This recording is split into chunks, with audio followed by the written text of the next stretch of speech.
ಮೈಸೂರಿನ ಆರಾಧ್ಯ ಮಹಾಸಭಾ ವಿದ್ಯಾರ್ಥಿ ನಿಲಯದ ಹಿಂಭಾಗ ಮರಗಿಡ ಸೆತ್ತೆಗಳು ಕಳೆದ 15 ವರ್ಷಗಳಿಂದ ಬೆಳೆದು ನಿಂತಿದ್ದು ಮತ್ತು ವಿದ್ಯಾರ್ಥಿಗಳ ಕೊಠಡಿಗಳಲ್ಲಿ ಮರದ ಬೇರೂರಿ ವಿದ್ಯಾರ್ಥಿಗಳಿಗೆ ಸಮಸ್ಯೆಯಾಗಿತ್ತು. ಇದರ ಕುರಿತು ಆರಾಧ್ಯ ಮಹಾಸಭಾ ಅಧ್ಯಕ್ಷರಾದ ಸೋಮಶೇಖರ ಆರಾಧ್ಯ ಅವರು ಕೆಆರ್ ಕ್ಷೇತ್ರದ ಶಾಸಕರಾದ ಟಿಎಸ್ ಶ್ರೀವತ್ಸ ಹಾಗೂ ಮೈಸೂರು ಮಹಾನಗರ ಪಾಲಿಕೆಗೆ ಸಮಸ್ಯೆ ಬಗೆಹರಿಸುವಂತೆ ಮನವಿ ಮಾಡಿದರು. ಅದರಂತೆ ಮನವಿಗೆ ಸ್ಪಂದಿಸಿ ಬಹುಕಾಲದ ಸಮಸ್ಯೆಯನ್ನು ಬಗೆಹರಿಸಿದ ಶಾಸಕರಾದ ಶ್ರೀವತ್ಸ ಹಾಗೂ ಮೈಸೂರು ಮಹಾನಗರ ಪಾಲಿಕೆಗೆ ಧನ್ಯವಾದ ತಿಳಿಸಿದ ಆರಾಧ್ಯ ಮಹಾಸಭಾ ಅಧ್ಯಕ್ಷರಾದ ಸೋಮಶೇಖರ ಆರಾಧ್ಯ.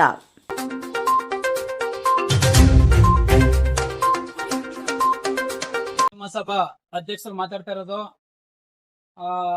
ನಮ್ಮ ಮೈಸೂರು ಆರಾಧ್ಯ ಮಹಾಸಭಾ ವಿದ್ಯಾರ್ಥಿ ನಿಲಯದ ಹಿಂಭಾಗ ಮರ ಗಿಡಗಳು ಸೆತ್ತೆಗಳೆಲ್ಲ ಬೆಳ್ಕೊಂಡು ನಮ್ಮ ವಿದ್ಯಾರ್ಥಿ ನಿಲಯದ ಕೊಠಡಿಗಳಿಗೆಲ್ಲ ಮರದ ಬೇರುಗಳೆಲ್ಲ ಬಂದ್ಬಿಟ್ಟಿದೆ.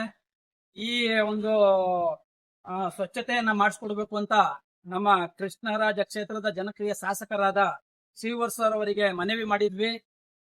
ಈ ಒಂದು ಮನವಿಗೆ ಸ್ಪಂದಿಸಿ ಅವರು ನಮ್ಮ ಮೈಸೂರು ಮಹಾನಗರ ಪಾಲಿಕೆಯವ್ರನ್ನ ಕಳಿಸಿ ಸ್ವಚ್ಛತೆಯನ್ನ ಮಾಡಿಸ್ಕೊಡ್ತಾ ಇದ್ದಾರೆ. ಇವತ್ತು ಸತತವಾಗಿ 3 ದಿನದಿಂದ ಸ್ವಚ್ಛತೆಯನ್ನ ಮಾಡ್ತಾ ಇದ್ದಾರೆ. ನಮ್ಮ ಕೃಷ್ಣರಾಜ ಕ್ಷೇತ್ರದ ಶಾಸಕರಾದ ಶ್ರೀವತ್ಸ ಅವರಿಗೆ ಧನ್ಯವಾದಗಳು ಹಾಗೂ ನಮ್ಮ ಮೈಸೂರು ಮಹಾನಗರ ಪಾಲಿಕೆಯವ್ರಿಗೂ ಸಹ ಧನ್ಯವಾದಗಳನ್ನ ಹೇಳೋದಕ್ಕೆ ಇಷ್ಟಪಡ್ತೀನಿ.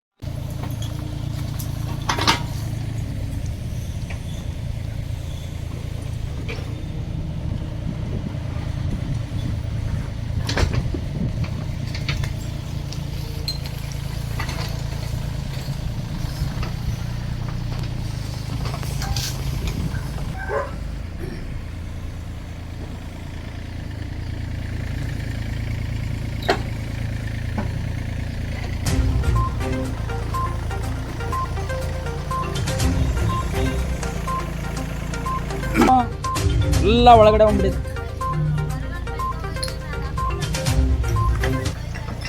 ಮರಗಳೆಲ್ಲ ಬೆಳೆದ್ಬಿಟ್ಟು ದೊಡ್ಡ ದೊಡ್ಡ ಮರ ಆಗ್ಬಿಟ್ಟವಲ್ಲ, ಬೇರ್ಗಳೆಲ್ಲ ಬಿಲ್ಡಿಂಗ್ ಒಳಗಡೆ ಬಂದ್ಬಿಟ್ಟು ನಮ್ಮ ಹುಡುಗರು ರೂಮ್ಗೆಲ್ಲ ಬಂದ್ಬಿಟ್ಟಿದೆ. ಇಲ್ಲ ತೆಗಿಸ್ತೀನಿ, ನಾನು ಶಾಸಕರಿಗೆ ಹೇಳಿದ್ದೀನಿ, ನಗರ ಪಾಲಿಕೆಯವ್ರಿಗೂ ಒಂದು ಕಂಪ್ಲೇಂಟ್ ಮಾಡಿದ್ದೀವಿ, ಎಲ್ಲ ಮಾಡಿಸ್ತವ.